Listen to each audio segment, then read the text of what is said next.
नमस्कार, मैं हूं प्रोफेसर जेता और आप देख रहे हैं बुंदेलखंड एक्सप्रेस। आज एक बार फिर आपके बीच, परंतु आज कुछ नया, कुछ अजीबोगरीब, कुछ महत्वपूर्ण। ये डिबेट नहीं है, ये एक डिस्कशन है और इस मंच पर वो लोग हैं जिन लोगों को समाज में बहुत सम्मान प्राप्त है। समाज में सम्मान इसलिए प्राप्त है कि समाज की हर एक व्यवस्था को, हर एक दुख को, सुख को, संवेदनाओं को, भ्रष्टाचार को ये आपके सामने लाते हैं, ये अभिव्यक्त करते हैं। इनके पीछे कोई बहुत बड़ा सपोर्ट नहीं होता। ये आम नागरिक और आम जनता के जीवन से जुड़कर ये आपके बीच वो दिखाते हैं जो सच है, जो हकीकत है। ये बड़े बड़े लोगों की कहानियां और कविताओं को आपके सामने नहीं लाते। वो घिसी पिटी चीजों को बार बार दिखाना मंचों के माध्यम से नहीं करते। ये वो कलाकार है जो नुक्कड़ नाटक के माध्यम से, रंगमंच के माध्यम से एक नव जीवन लेकर आते हैं। एक ऐसा ही मंच है दमोह बुंदेलखंड क्षेत्र में जिसे कहते हैं मुक्ति सामाजिक और सांस्कृतिक मंच। ये वो मंच है जो हर एक जीवन के धड़कन से जुड़ा हुआ है। इस मंच के कुछ कलाकार आज हमारे बीच हैं, हम उनका सम्मान करते हैं और हम ये उम्मीद करते हैं कि उनसे जो आज हमारी बातचीत होगी वो बहुत उपयोगी होगी। सबसे पहले हम मिलाते हैं इस मंच के कुछ कलाकारों से। प्रशांत से आप सब परिचित हैं, प्रशांत जड़िया, जिन्होंने दमोह में संस्कृति और सांस्कृतिक मंच को, मैं ये तो नहीं कहूंगा जन्म दिया, लेकिन एक शक्ति प्रदान की। बहुत योग्य हैं, बहुत बड़े कलाकार हैं और कला को कई रूपों में अभिव्यक्त करते हैं। इसके बाद हम मिलाते हैं कृष्णा से, और आप जानते हैं कि इस मंच के एक मुख्य किरदार के रूप में कृष्णा है, वो आपके बीच में यहाँ मौजूद है, अभी हम उनसे बात करेंगे। इसके बाद संजू है हमारे पास और ये बहुत अच्छे कलाकार हैं और हंसते हंसाने में बहुत एक्सपर्ट। इसके बाद हमारे पास अखिलेश हैं और अखिलेश से भी हम बातचीत करेंगे। हमारे साथ जुड़े हुए आकाश, जिन्होंने रंगमंच को कई और दमों के बाहर भी बड़े बड़े मंचों पर इन्होंने अपनी कला को प्रदर्शित किया है। हमेशा की तरह मनीष हमारे साथ हैं और आज कुछ ऐसे लोग भी जो डिबेट में हमारे साथ होते हैं, परंतु आज इस डिबेट प्लेटफॉर्म पर वो इन कलाकारों से कुछ प्रश्न करेंगे, जानना चाहेंगे, जिसमें हमारे पास हरी हैं, काजल हैं, सुमित हैं और अदिति है। सबसे पहले हम बात करते हैं और चलते हैं मनीष के पास और मनीष से हम जानना चाहेंगे, मनीष, ये रंगमंच, ये नुक्कड़ नाटक, वास्तव में इनका उद्देश्य क्या होता है और क्यों इनको इतना महत्व दिया जाता है?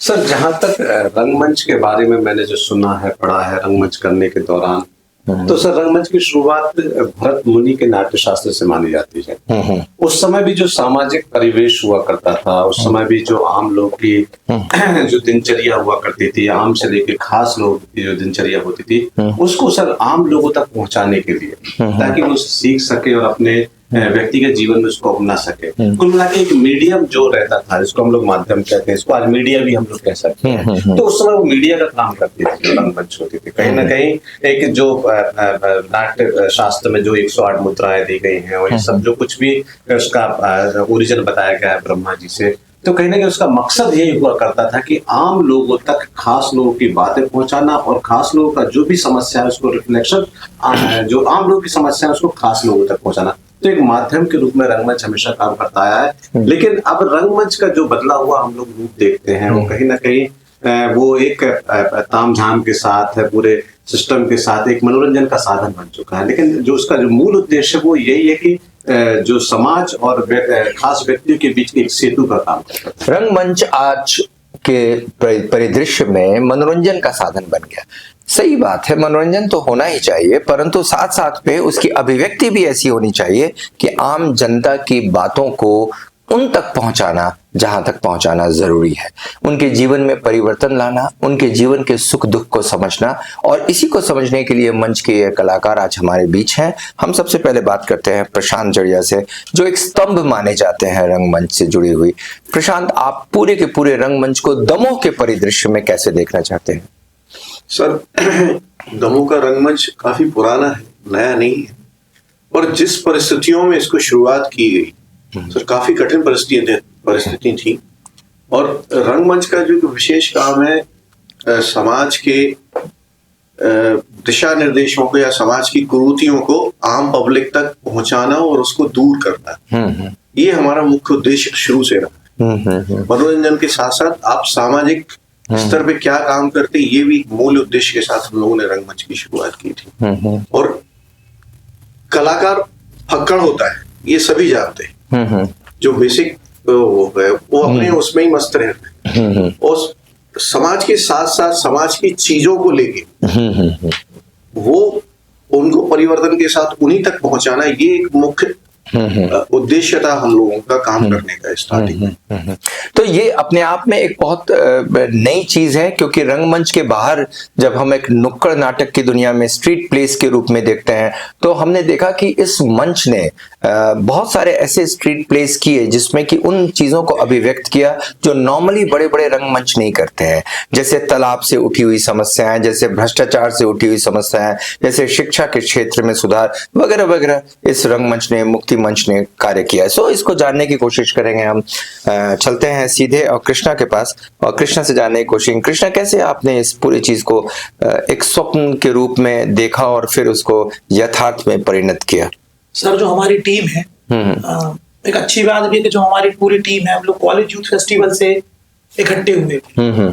कॉलेज यूथ फेस्टिवल में हम लोगों ने काम किए, और लगभग 3 से 4 बार हम लोग मतलब सागर यूनिवर्सिटी जो कला जगत की, मतलब अपने मध्य प्रदेश की तो एक प्रकार से आधार स्तंभ है कला के लिए, तो यहाँ पे हम लोग लगातार 3 से 4 बार जब तक कॉलेज में रहे लगातार यूनिवर्सिटी गए, और वहां पे कलाकारों को देखा, कलाकारों को समझा। एक चीज हमेशा रही कि कला के माध्यम से और भी बहुत कुछ हो सकता है। एक समय रहा कि हम लोग कुछ थिएटर यहाँ दमोह में अलग से भी करते रहे। उस थिएटर के माध्यम से पता चला जकड़न सी महसूस थी।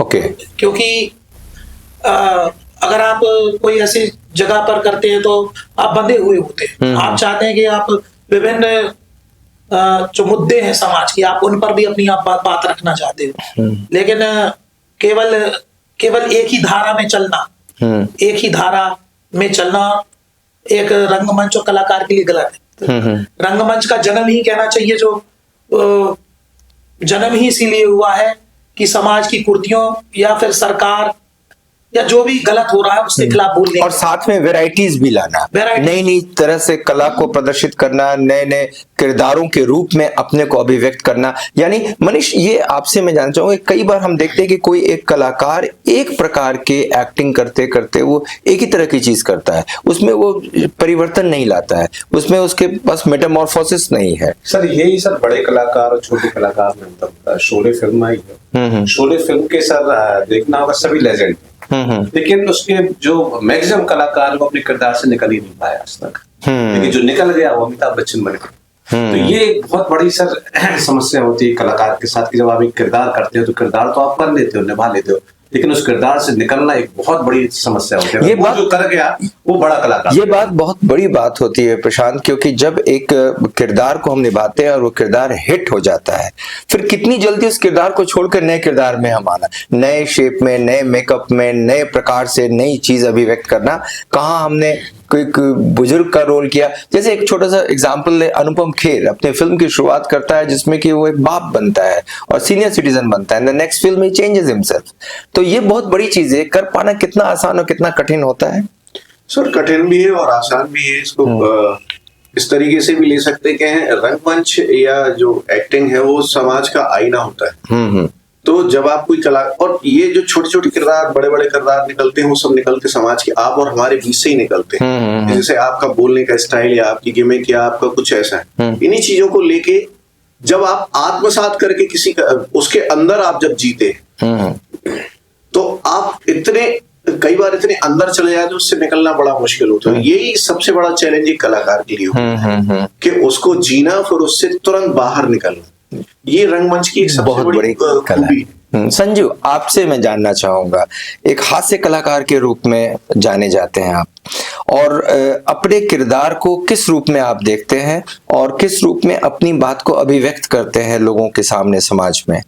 सर सबसे पहले मेरा मानना तो ये है कि आज के समय में डिप्रेशन बहुत ज्यादा हो रहा है हर बिल्कुल सही लाइफ में, और चूंकि मैं भी अभी बीच में इस दौर से गुजर रहा था, गुजरने वाला था, और बहुत बड़ी मुश्किल से हमने संभाला है, उसका मैं श्रेय देता हूँ अपने रंगमंच को। बिल्कुल सही। अपनी कलाकारी को जो हमने सीखा है और प्रैक्टिस की है, किसी चीज पे लगातार अगर आप प्रैक्टिस करते हो तो वो धीरे धीरे निखार आता जाता है।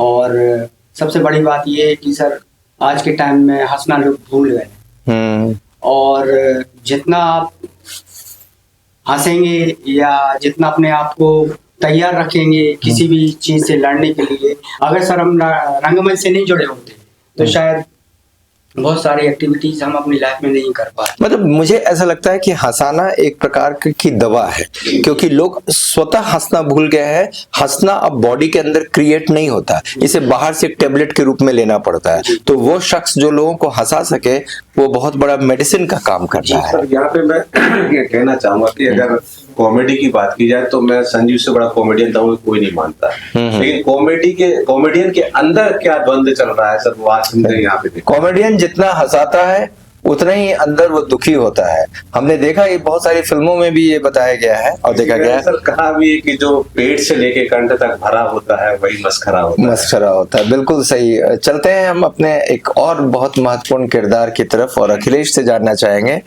अखिलेश और इन लोगों से मैं व्यक्तिगत रूप से भी बहुत परिचित रहा हूँ, शायद साथ में थोड़ा बहुत काम करने का भी मौका मिला है और भविष्य में भी मुझे लगता है इन लोगों के साथ काम करने का मौका मिलेगा। अखिलेश, पूरे रंगमंच को, नुक्कड़ नाटक को कैसे देखते हैं आप? सर अलग अलग जगह पे नाटक किए हुए हैं, तो दमोह में जो दर्शक हैं सर, तो मैं कंपेयर करना चाहूंगा दिल्ली के दर्शकों से। वो इसलिए क्योंकि मैं आज से 10-12 साल पहले दिल्ली में नाटक करने गया था सर। बहुत दुबला पतला हुआ करता था, तो एक छोटा सा किरदार था उसमें। फिर उसके बाद अभी मैं NSD की कार्यशाला के दौरान संगीत नाटक अकादमी में भी गया था नाटक करने। वहाँ पे एक अंकल बैठे थे और जब पूरा नाटक खत्म हुआ और मैं सर पहले से बहुत ज्यादा मोटा हो चुका और एक गुंडे के रोल में था, तो अंकल आए और बोलते हैं आप गोस्वामी हो? तो सर हम एकदम शॉक्ड हो गए कि आखिर दिल्ली में कौन जानता मुझे। तो बोलते एक बार आप श्री राम सेंटर आए थे नाटक करने। अच्छा। हाँ, और सर यही हुआ अपने दमोह में भी। जब हम लोग ने लास्ट टाइम नाटक किया हुआ था तो कुछ अलग है, थोड़ा सा इम्प्रोवाइजेशन भी हुआ इस नाटक में। तो एक दर्शक बैठे थे सामने, जब पूरा नाटक हो चुका बाद में आए, बोलते यार पिछली बार तुमने नाटक में थोड़ा सा वो जोड़ दिया था, इसमें लग करके ये जोड़ दिया। तो सर दमोह के दर्शकों के लिए आप कुछ भी नहीं परोस सकते अब। वो सजग हैं। हाँ, बहुत समझदार और इतने सजग हैं। इस पूरी टीम के द्वारा एक पंचलाइट अभी नाटक का मंचन किया गया था और पूरा हॉल खचाखच भरा था। इनविटेशन तो जाता ही है, लेकिन जब लोग सीट पर रुकते हैं और देखते हैं तो वास्तव में वो कलाकार की तारीफ करते हैं। हमारे पास मंच पे एक और महत्वपूर्ण कलाकार, युवा कलाकार और आगे एक सपना लेकर आगे बढ़ने वाला कलाकार आकाश मौजूद है। आकाश, आपकी यात्रा के बारे में बताएं कि रंगमंच और नुक्कड़ नाटक से जुड़ी आपकी यात्रा क्या रही? सर क्या पहले ये जो पेपर आया करते थे उसमें कोई भी पात्र का या हीरो का परिचय रहता था तो लास्ट में लिखा रहता था कि ये थिएटर से। तो वहां से मैं 7th-8th क्लास से इंस्पायर हुआ। और उसके बाद मेरा एक फ्रेंड था, वो भोपाल में थिएटर करता था। तो उसने मुझे सजेस्ट किया कि तुम सब में इंटरेस्टेड हो तो भोपाल एक बार विजिट करो। तो मैंने भोपाल में पहली बार थिएटर देखा, फिर MPSD विजिट किया। वहां उन्होंने बोला कि अभी तो तुम नहीं कर सकते क्योंकि आफ्टर ग्रेजुएशन वहां लेते हैं। अच्छा। तो फिर सर मैं ग्रेजुएशन मैंने किया डॉक्टर हरि सिंह गौर से। तो लास्ट ईयर में वहां नेशनल स्कूल ऑफ ड्रामा की एक वर्कशॉप लगी। तो उस वर्कशॉप में मैंने पार्टिसिपेट किया, लगभग 300 लोग थे उसमें और फिर लीड कैरेक्टर मुझे उसमें मिला। तो उसके पहले भी मैं थिएटर के बारे में कुछ भी नहीं जानता था, मतलब नथिंग अबाउट स्टेज, कर्टन्स और मतलब एनीथिंग। तो फिर वहां से सर जैसे जैसे स्टेज को मैंने प्रैक्टिकली देखा, एंट्री एग्जिट ब्लॉकिंग जो भी था वो सब वहां से सीखा और एज अ लीड किया। और वो मतलब लोगों ने ऐसा कहा कि तुमने जस्टिफाई किया कैरेक्टर्स पे। यहाँ पे आकर आप जुड़े इस मंच से और आपको काम करने का मौका मिला कृष्णा के साथ, संजू, अखिलेश के साथ, प्रशांत का भी बहुत ज्यादा योगदान रहा। तो इसमें क्या परिवर्तन आया फिर जब वास्तव में हम यहाँ पे नुक्कड़ नाटक करने लगे? और एक बहुत महत्वपूर्ण बात मैं अपने दर्शकों को बताना चाहता हूँ कि मैं जैसे फिल्में बनाता हूं तो मैं फिल्मों में स्क्रिप्ट स्वयं लिखता हूं। हम डिस्कस करते हैं और अपनी टीम बैठकर उस स्क्रिप्ट को तैयार करती है, उसमें कहीं बोरोड कोई चीजें नहीं होती हैं। इस मंच की सबसे बड़ी चीज मुझे ये खासियत लगती है हमेशा से कि ये स्क्रिप्टेड वर्जन पे काम नहीं करते, ये स्वयं स्क्रिप्ट क्रिएट करते हैं, सिचुएशंस क्रिएट करते हैं। तो they have their own creation and that is the best thing about the stage और street play, when you create something of your own, आप अपने से क्रिएट करते हैं।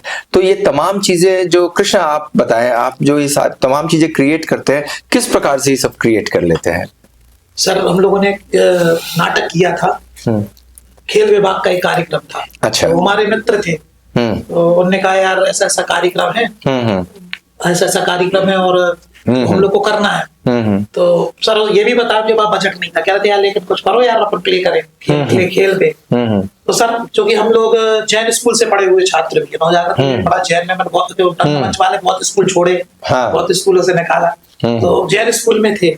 तो वहां पर बहुत गेम का था, खेल का चल रहा था। शुक्ला सर थे आदरणीय, बच्चों को करते थे, बजट उतना रहता नहीं था, लेकिन कब हुआ तो वो मैं तो नहीं था गेम में, लेकिन जो मित्र मंडली थी उनको देखते रहते थे कि बजट उन लोगों को, वो भी बड़े अभाव वाले लोग थे। तो लेकिन खेल में जो होता था वो पूरा हम देखते रहते थे। पता चला कि उस कटनी जा रहे हैं, उस समय पे 300 रुपये बजट है, ये समझ लीजिए आने जाने का, जनरल का टिकट का किराया बस है। तो कोई कुड़ी बना के ले आया, कभी सर खर्च कर रहा है कुछ भी, तो वो पूरा याद था। तो सर ये जो स्टोरी जो हम लोग बनाते हैं, ये बिल्कुल तुरंत वहां पर हम लोगों ने उसमें किया कि क्या होता है हॉकी के खिलाड़ी के साथ, क्रिकेट के खिलाड़ी के साथ भी ये होता है। वो बात की ग्लैमर बात की बात है, लेकिन शुरू में जो खिलाड़ी जर्नी करता है वो जर्नी बताने की कोशिश करी थी हम लोगों ने कि कैसे होता है कि वो टिकट लेके जा रहा है, 2 बच्चे बाथरूम में छुप गए, फिर वो वहां से उतरे, फिर वो समोसों पे से हो रही है, फिर वो जीत गए कहीं। बस ये छोटे छोटे किरदार, छोटी छोटी घटनाएं जीवन का एक बहुत महत्वपूर्ण हिस्सा होती है, और शायद ये जो अभाव में भाव आता है ये ज्यादा महत्वपूर्ण होता है। अभाव में भाव ज्यादा मिलते हैं। हमारे पास कुछ यहाँ पे जो डिबेट के हमारे टेबल पे होते हैं, परंतु आज हमने उनको प्रश्न पूछने के लिए रखा है। ऐसे दर्शकों में से अदिति से मैं रिक्वेस्ट करूंगा कि आप कोई प्रश्न करना चाहें, 9 से तो प्रश्न कर सकते हैं।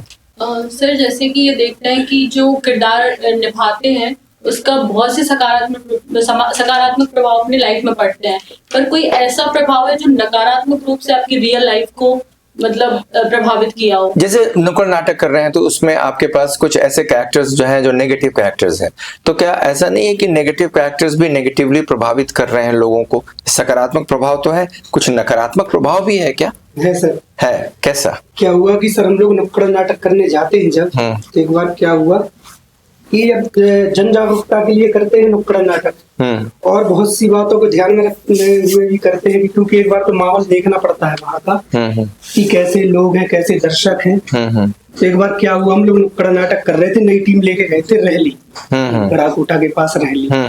तो नए बच्चे थे हम लोग के साथ में, तो एक ड्रिंक किए बहुत ज्यादा दोपहर में, और नया बैठ लिए बिल्कुल बनी बनी चढ़ी बेड पे, और एकदम ऐसे बेड लेकर बहुत क्रोध में आ रहा है, एकदम जैसे मारने वाला है। तो नए बच्चे थे, अब वहां पे सर ऐसे की परिस्थिति बनती हम लोग हैंडल कर लेते, अब लेकिन नए बच्चे डर गए।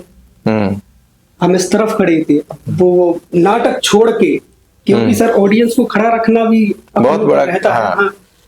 तो वो बच्चे डर गए, तो अब फिर उसके जैसे ही तो हमने, मेरा ध्यान नहीं गया, वहां की कोई आ रहा है इसके पास, तो आए बोलते हैं कि भैया वो तो मारने आ रहा सीधा। तो तुरंत वहां पे गए, तो फिर उसके आगे ऐसे खड़े हुए, क्या है, और बिल्कुल उसने ना कुछ बोला ना कुछ, सामने बस खड़े हुए और सीधा निकल गया। तो कई बार ऐसे सिचुएशंस को हैंडल करना पड़ता है जब आप नुक्कड़ पे होते हो, नए क्राउड से मिलते हो, क्योंकि जब आप मंच करते होते हो तो आपकी जो क्राउड है बहुत डिसिप्लिन्ड होती है, क्योंकि आप उन्हें इनवाइट करते हो, अनुशासित रहती है। लेकिन जब नुक्कड़ नाटक कर रहे हैं तो क्राउड, आपको पता नहीं, गुजरने वाले लोग वहां रुकते हैं, देखते हैं, और वो किस प्रकार के होंगे, किस चीज पे रिएक्ट करेंगे, ये भी नहीं। मनीष, इसमें कुछ कमेंट करना चाहोगे आप? ये कठिन काम है। ये बिल्कुल हकीकत है जो कृष्ण बताया। कई बार लोग आवाज लगाते हैं, परेशान करते हैं, डिस्ट्रैक्ट करते हैं, लेकिन आपके ऊपर कंसंट्रेशन काफी होना चाहिए। बिल्कुल सर, आप किस तरह की पब्लिक को फेस कर रहे हो, You don't- बनने के पूरे चांस रहते हैं। हाँ, हाँ। कुछ ज्यादा ऐसा विषय है तो ये भी एक सर एक पार्ट ऑफ जॉब है सर कि आपको इसको भी हैंडल करते कई बार ऐसे नेगेटिव चीजें होती है। कोई और प्रश्न है? सुमित, कोई प्रश्न करना चाहोगे? जैसे कि एक कलाकार जब सक्सेस नहीं होता है लेकिन वो अपनी स्टेज में होता है कि वो कोई काम करेगा उस या फिर वो एक बड़ा कलाकार बनेगा तो उसको किस प्रकार की परेशानियों से गुजरना पड़ता है जब वो अभिनय करना शुरू करता है? ये समाज की कौन कौन सी उसकी पूरी यात्रा जो है कितनी चुनौतीपूर्ण सर, इस पे होती है। मैं बोलना चाहूंगा हाँ। कि जो सच्चा कलाकार होगा, जो कमर्शियल नहीं है, तो उसके लिए सफलता कोई मापदंड नहीं है। उसका सेटिस्फेक्शन, उसकी कला को जीना, उसकी कला को लोगों तक पहुंचाना, ये सबसे ज्यादा महत्वपूर्ण है। हमने सबसे पहले आपको एक बात बोली थी कि कलाकार फक्कड़ होता है। अगर वो बेसिक कलाकार है तो कमर्शियल, अब पेट पालने के लिए कुछ करना पड़ता है, जरूरत है साधन, लेकिन उसका जो आत्मसंतुष्टि जो बोलते हैं उसका, वो पायदान वो नहीं है कि हम बहुत ऊंचे जाएंगे या सफलता बहुत ज्यादा पैसा हो गया, वो उस पायदान। इस संदर्भ में मैं अपने दर्शकों को याद दिलाना चाहूंगा कि हमने एक फिल्म बनाई थी गांधी पे, और उस फिल्म को जयपुर इंटरनेशनल फिल्म फेस्टिवल ने स्वीकार भी किया, सेलेक्ट भी किया। इसके अलावा कई और जगह पे फिल्में सेलेक्ट हुई। गांधी पे फिल्म जब हम शुरू किए बनाना तो चर्चा ये चल रही थी कि गांधी पे रोल कौन करेगा। कुछ लोगों ने मुझे सलाह दिया कि सर आप गांधी का रोल करो, जबकि कुछ लोगों ने कहा कि प्रशांत से ये काम करवाना है। और अंत में प्रशांत ने उस काम को बखूबी निभाया और बहुत अच्छा रोल किया गांधी का। लेकिन महत्वपूर्ण बात यह नहीं थी कि गांधी के रोल को बहुत अच्छे से प्रशांत ने निभाया। महत्वपूर्ण बात यह थी कि गांधी से संबंधित हर एक चीज प्रशांत ने क्रिएट किया था।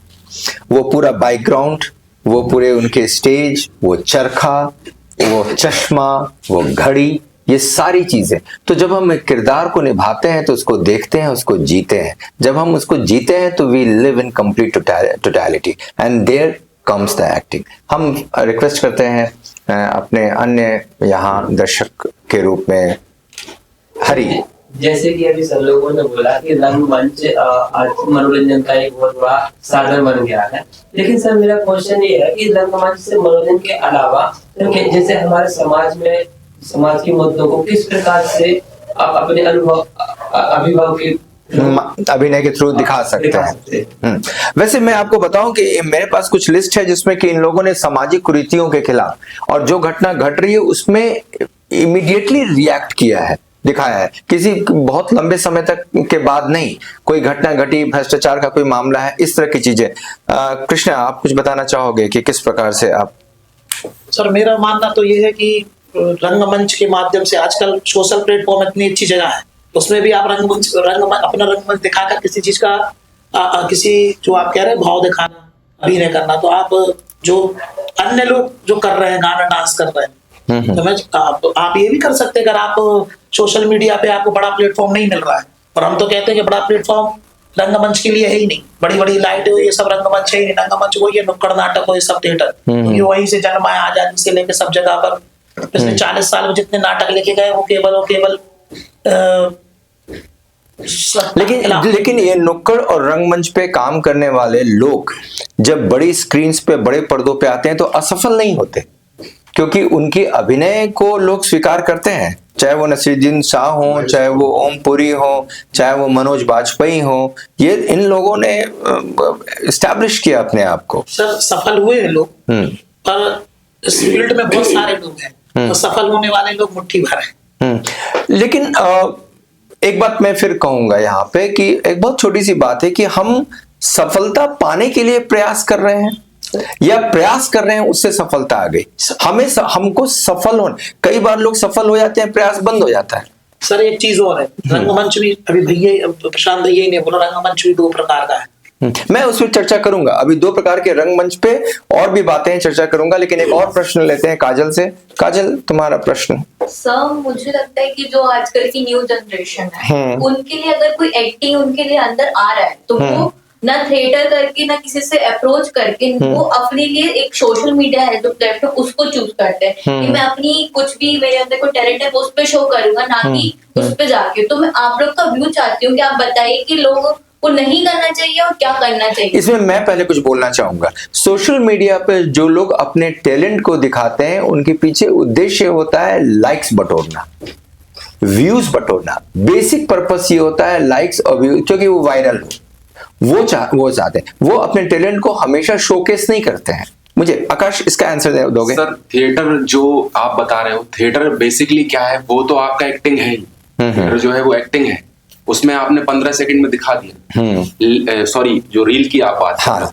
और जो थिएटर है वो थिएटर एक पूरी होल जर्नी है, मतलब आप उसमें कप उठाने से लेके और स्टेज डेकोरेशन तक सब कुछ सीखते हो, कंप्लीट पैकेज है वो। और वो आपको जीवन जीना भी सिखाता है थिएटर। और ये ऐसा नहीं है कि सिर्फ आपने थिएटर कर लिया तो एक्टिंग स्टेज पे हो गई, मतलब आप उसमें फिर हर घर में अगर आपको शादी भी करना है ना, तो वो भी एक थिएटर की प्लानिंग है कि कैसे गेस्ट को रोकना है, कैसे जो आपके फंक्शन है, मतलब हर चीज मैनेजमेंट के लेवल पे सर अगर देखा जाए तो थिएटर बेस्ट है। मुझे ऐसा लगता है प्रशांत कि थिएटर जो है, संजू आप भी बता सकते हो, ये जो अभिजात वर्ग है, एलिट वर्ग है, उनका काम नहीं है। ये एक आम जनता की चीज है और आम जनता की संवेदनाओं को पब्लिक तक लाना है। तो ये इस रूप में आपको बहुत कुछ सिखाता है। क्या आपको लगता है कि थिएटर से हमारे व्यक्तित्व का विकास होता है? सर एक एक करके आप बताएं, संजू आप बताएं पहले। सर इसमें सबसे बड़ी बात यह है कि इसमें लोगों को पहचानने की ताकत मिल जाती है, वो क्या सोच रहा है, क्या कर रहा है, उसके हाव से। Very good. और सबसे बड़ी बात ये सर कि इसमें पर्सनालिटी डेवलपमेंट का बहुत बड़ा हाथ है। सही। कृष्ण सर मुझे तो लगता है जो थिएटर है इससे सबसे बड़ी परिभाषा दिखाई प्रबंध की। आप कितने अभाव में हो, आपको एक नाटक करना है और नाटक में बहुत सारी प्रॉपर्टी लगनी है। अगर एक फिल्म का सेट बनता है तो सब खरीदते हैं अपन यहाँ से, लेकिन अगर हम लोग ने मंच पे तैयार किया तो प्रशांत भैया ने कहा झोपड़ी बननी है, तो कहीं क्या हो सकता है, और वो वैसे बनेगी तो बहुत है कि कहीं से बोरी उठा लाओ, कहीं से पत्ते उठा लाए। एक और सीन बनना था, पेड़ उठा लाओ, पेड़ बनना है तो कहीं से वो ले आए। मतलब वो सारा जो प्रशांत भैया ने जो भी डेकोरेशन, जो भी मंच के लोग करते हैं, थिएटर में जो लोग भी करते हैं, मतलब अगर आप एनएसडीओ जैसे बड़ी संस्थाओं को छोड़ दें तो जो भी निचले स्तर पे जितने रंगमंच कर रहे हैं, ये सब पूरा मैनेजमेंट, मतलब अगर एक कोई कोपरा यूज कर रहा है तो किसी के घर से कोपरा आया है, किसी घर से लोटा आया है, किसी घर से चकिया आई। बिल्कुल सही। अखिलेश जी सर। हाँ सर यही कि एक कलाकार को समझौता करना आना चाहिए। राइट सर, ऐसा नहीं कि उसने सोच लिया कि नहीं मुझे तो अब स्टेज पे एक अच्छी झोपड़ी चाहिए, तो वो नहीं, समझौता करो कि जो है, जो संसाधन है उसमें नाटक करें। और सर अभी सफलता की बात बोली, सफलता का सवाल किया था, तो उस पे सर एक कलाकार की सफलता तो वही है जब तालियां मिलती हैं, पहले जब लोग बोल देते हैं, तालियां मिलती है, पहचानते हैं आपको, हौसला अफजाई होती है। कलाकार कभी हारते ही नहीं। अगर किसी ने आलोचना भी की तो फिर कलाकार सीखेगा उससे। अगर किसी ने बोल दिया आपने इधर ये गलती की, ऐसा नहीं करना चाहिए था, तो आगे चल के वो कलाकार वो सुधारेगा। वो दिमाग में रहती है बातें। या तो आप लोगों में से कोई और प्रश्न करना चाहेगा क्या? कोई और क्वेश्चन इनसे? एक कलाकार को कार्यक्रम या अभिनय के दौरान किस प्रकार की चीजों से बचना चाहिए कि उसकी कला खराब ना हो या फिर गलत मैसेज ना जाए? ये बड़ा बहुत महत्वपूर्ण प्रश्न सवाल है, क्योंकि कई रॉन्ग इंप्रेशन ना चला जाए, ये उससे कैसे हम बचें इन चीजों से? बड़ा महत्वपूर्ण और बहुत अच्छा सवाल किया। कलाकार को मारने वाली चीज है ये। कलाकार वो अगर उस मैं में जी गया कि आई एम द बेस्ट और कि ये तो मैंने कर लिया, जिस दिन वो पूर्णता की तरफ बढ़ा और उसने ये फील कर लिया कि मैं परिपक्व हूं या मैं पूर्ण हूं, उस दिन वो कलाकार खत्म हो जाता है। ये कलाकार के लिए जहर है। बिल्कुल, उसकी मासूमियत खत्म हो जाती है उससे। और मासूम कलाकार बचना चाहता है तो ट्रू है सर। प्रशांत, मैं आपसे एक प्रश्न और करना चाहूंगा।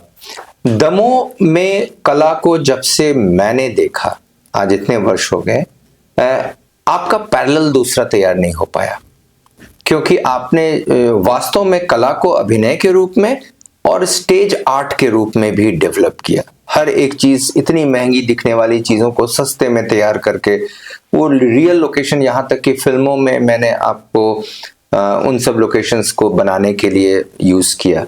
ये सब जब हो पाता है और उतनी तारीफ और उतना सम्मान उसके मुकाबले नहीं मिल पाता है, तो कैसा महसूस करते हैं? सर, बात फिर वहीं आ जाती है, कलाकार के लिए सम्मान या स्टेजों पे बड़ा मंचों पे लोगों को बुला के अप्रिशिएट करें वो उतना महत्वपूर्ण नहीं, उससे ज्यादा महत्वपूर्ण उसने जो काम किया है वो किस लेवल पर तक सक्सेस है, उसकी पूर्णता उसके लिए सबसे ज्यादा सेटिस्फाई करती है। बाकी तो सब ये सब गौण चीज है। महत्वपूर्ण ये है कि आपने जो काम किया है, जिसमें आपने अपने एफर्ट्स लगाए, उसमें आप कहाँ तक सफल हुए, वो महत्वपूर्ण है। सर या संजीव, मैं कुछ बोलना चाहता हूँ हाँ। यहाँ पे। मैंने देखा है कि इस लाइन में अधिकतर लोग इतने ज्यादा अंदर से दुखी रहते हैं, तकलीफ में रहते हैं, और वो पब्लिक को हंसाने में, एंटरटेनमेंट करने में सफल भी हो जाते हैं। लेकिन फिर रंगमंच एक कलाकार या एक आर्टिस्ट के लिए लोग बाग, दर्शक लोग, बहुत लोग हैं ऐसे जो कलाकारों को उस तरीके से नजरिए से देखते नहीं। ये एक हमने जो रियलाइज किया है वो समझ में आया। हाँ, जहाँ पे ग्लैमर है वहां महत्व है। जैसे फिल्मों में ग्लैमर है, लेकिन जो मंच है या नुक्कड़ नाटक है उनमें ग्लैमर नहीं है, लेकिन महत्व बहुत ज्यादा है, इम्पैक्ट बहुत ज्यादा है, उसको ज्यादा महत्व दिया जाना चाहिए। ग्लैमर है, सब कुछ है, लेकिन जब एक थिएटर आर्टिस्ट और एक कलाकार जब बराबर एक ही प्लेटफॉर्म पर जब आते हैं तो कला के लेवल पे दोनों बहुत ऊपर नीचे दिखते हैं सर। चाहे मैं किसी व्यक्तिगत नाम नहीं लेना चाह रहा, लेकिन जब वो थिएटर आर्टिस्ट एक शॉट हो गए, एक सीन हो गई, एक थिएटर आर्टिस्ट होगा, और एक जो कमर्शियल सिनेमा से या कमर्शियल, तो सर भारी हमेशा थिएटर ही आर्टिस्ट ही है जो दिखता है, क्योंकि जुड़ा हुआ कलाकार। हाँ, क्योंकि उसमें जो एक्टिंग है वो दूसरे में कहीं नहीं हो सकती है। एक और विषय हम यहाँ पे लेके चलेंगे, दमोह में थिएटर, और इस पे हम आपकी अपने रिएक्शंस जानना चाहेंगे कि उसको कैसा महसूस करते हैं। क्योंकि बहुत सारे थिएटर ग्रुप्स हैं, काम चल रहे हैं, सभी काम कर रहे हैं, उसमें आपका क्या योगदान है और आप किस रूप में इस थिएटर का भविष्य देखते हैं। मनीष, आपका पहले रिफ्लेक्शंस लें हम। सर, एक जो टर्म्स है थिएटर में, प्रयोगवाद, थोड़ी उसकी कमी दिखती है सर दमोह में। प्रयोगवाद क्या है कि जो ट्रेडिशनल चला आ रहा है, ठीक है, अच्छी बात है, उसको हम लोग देखते हैं, सराहते हैं, उनकी तारीफ करते हैं, लेकिन कुछ नया नहीं मिलता सर। तो मेरी कहीं ना कहीं सर इनसे भी गुजारिश है, और जो लोग कर रहे हैं उनसे भी मेरी गुजारिश है, दर्शक होने के नाते, मतलब एक कलाकार होने के नाते नहीं बोला मैं, एक दर्शक होने के नाते कि हमें कुछ नया दीजिए। पहले मैं देखता था कि पहले लोग स्क्रिप्ट लिखते थे, अब लिखने की परंपरा, स्क्रिप्ट बनाने की परंपरा समाप्त हो गई। कहीं किसी प्रेमचंद को उठा लेते थे पहले, अब कहीं बादल सरकार को उठा लेते हैं, कहीं हबीब तनवीर को उठा लेते हैं, ये तमाम चीजें। मैं सर यहाँ पे याद करूंगा स्वर्गीय अजीत श्रीवास्तव जी को।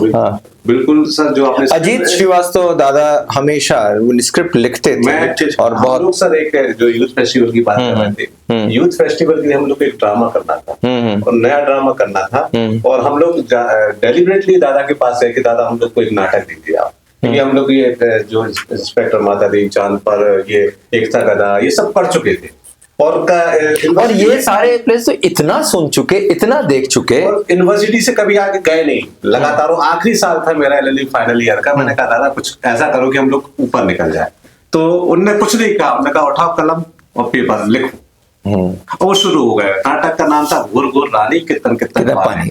मैं लिखते लिखते सर मेरा हाथ थक गया, मैंने दूसरे बंदे को पढ़ा कि अब मेरी हिम्मत नहीं, लेकिन वो बंदा रुका नहीं, उन्होंने शुरू से लेके जब खत्म किया वो नाटक, तब वो उनकी स्क्रिप्ट राइटिंग खत्म हुई। और ये मानो कि सर वो पहला और आखिरी साल था जब हम लोग यूनिवर्सिटी को बीट करके स्टेट लेवल में एक फिल्म बना रहा था, जिसके दौरान मुझे जरूरत पड़ी अजीत दादा से उनके एक्टिंग की एक रोल के लिए। तो मैंने उनसे कहा, उन्हीं के घर में शूटिंग रखी, मैंने कहा कि दादा आपको करना है। दादा आगे कैमरे के सामने और बोले बताओ क्या करना है, कैसे करना है। मैं बहुत शर्म से झुक गया, कहा कि दादा आप मुझसे कह रहे हो। मतलब इतना सामान्य रूप से कॉमन मैन के रूप में वो आपके साथ मिलते थे, उठते थे, बैठते थे। नेचुरली दमोह के, यदि हम रंगमंच के इतिहास को देखें जहां से हम देख रहे हैं, वहां से उनका रोल बहुत महत्वपूर्ण है और उनके रोल को भुलाया नहीं जा सकता। सर एक व्यक्ति का नाम और मैं लेना चाहूंगा रंगमंच के क्षेत्र में, जिसने लोगों को जोड़ा, पर्टिकुलरली घर घर जाके बार बार बुलाया कि आओ प्रैक्टिस पे आओ, करो। अमित श्रीवास्तव। दमोह का थिएटर अगर जिंदा रखा है किसी ने तो अमित श्रीवास्तव टिक्कू। मैं जुड़ा रंगमंच से तो अमित आए घर पे कि ये पोस्टर बना दो, ये कर दो, नहीं आ रहे तो फिर 10 बार आया।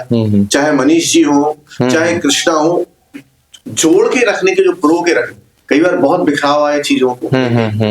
सो ऐसे बहुत सारे कलाकारों को हम याद करते हैं और ये कलाकारों ने बहुत बड़ा योगदान दिया है रंगमंच को लेके। कुछ और बात जो आप करना चाहें towards the end of this talk? Sir, ये जो रंगमंच है हम लोगों का, जो हम लोग काम कर रहे हैं, इसका मेन उद्देश्य यही है कि हम लोगों के रंगमंच में जो आखिरी बंदा है वो मंच पे होना चाहिए। और मंच पे ऐसा नहीं होना चाहिए कि केवल खाना पूर्ति के लिए, क्योंकि बहुत समय मैं किसी को वो नहीं कर रहा हूँ, बहुत समय से कुछ लोग करते आ रहे रंगमंच, हमारे साथ हैं बहुत सारे लोग उनमें से। पर जब पहले किया तो पता चला कि 1 घंटे के प्ले में आपकी एक एंट्री हो रही है, वो भी निकल देंगी।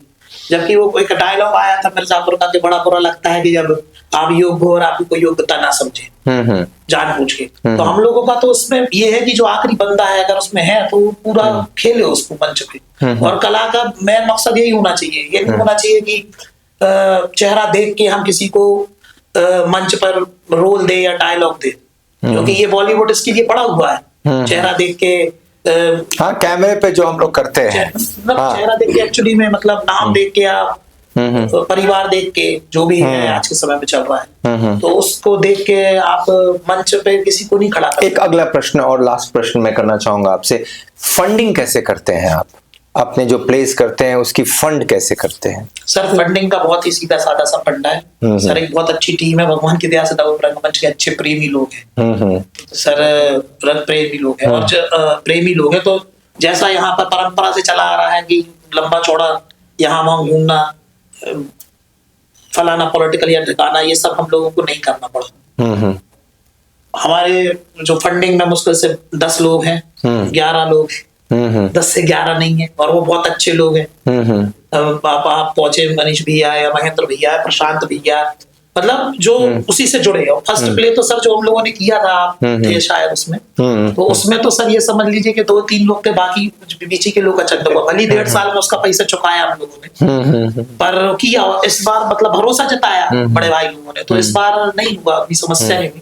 पर फंडिंग में मुझे लगता है अगर आप अच्छे से कर रहे हो और रंगमंच से आपको सिर्फ रंगमंच ही चाहिए, आपको कला ही चाहिए, वो चाहिए और अधिक नहीं चाहिए, मतलब अगर आप अपना अलग से काम कर रहे हैं, आपके वो अपना रंगमंच चलाना चाहते हैं, अपनी अधिकारी करना चाहते हैं, तो आप बाकायदा कर सकते हैं। हाँ, अगर रंगमंच से आपको अपना घर चलाना है तो फिर वो दूसरी चीज है। एक फाइनल मैसेज लेना चाहेंगे हम प्रशांत से। प्रशांत, आप क्या एक फाइनल मैसेज दमोह के युवा पीढ़ी को कला के क्षेत्र में आने के लिए प्रोत्साहित करने के लिए कहेंगे?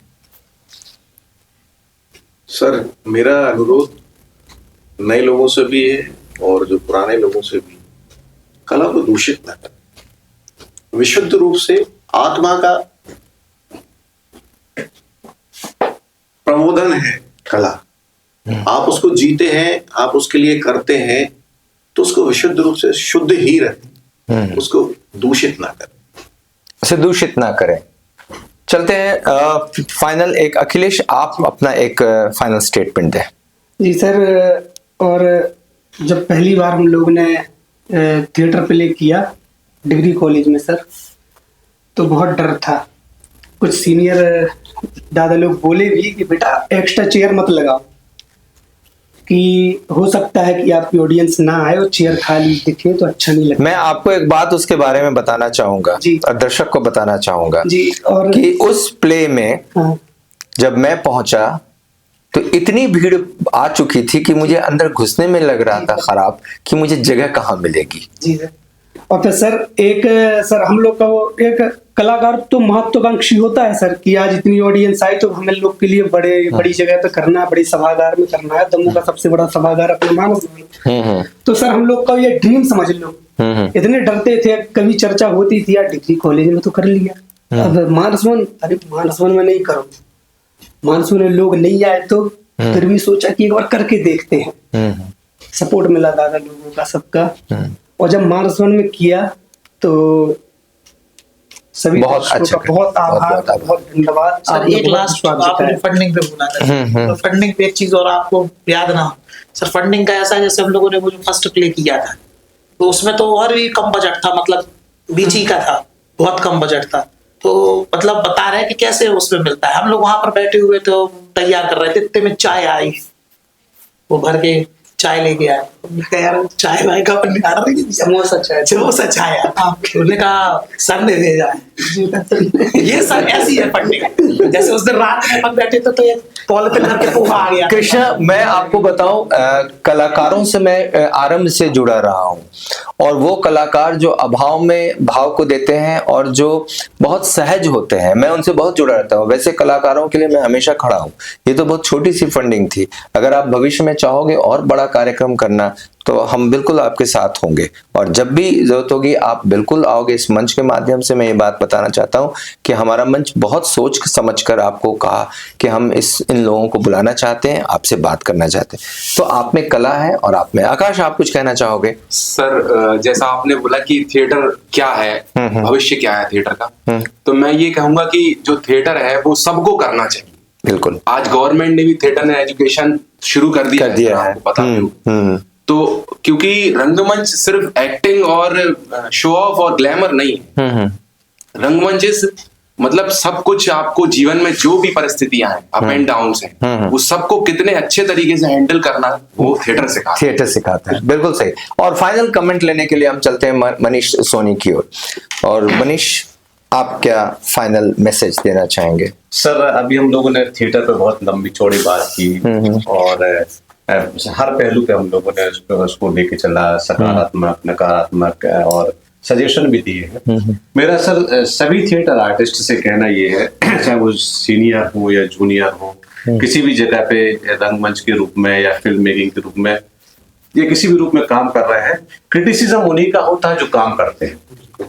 जो फ्री बैठा है उसका कौन क्रिटिसिज्म करेगा, कौन वहां जाएगा और उससे बोलेगा। मुझे याद है कि जब पहली फिल्म का पहला अवार्ड हम लोग को मिला था तो पेपरबाजी हुई थी, उसमें लिखा गया था कि फला और ढिका, जबकि है ना। तो ऐसे लोगों पे ध्यान देना छोड़ो, कौन क्या कह रहा है, क्यों कह रहा है, कैसे कह रहा है।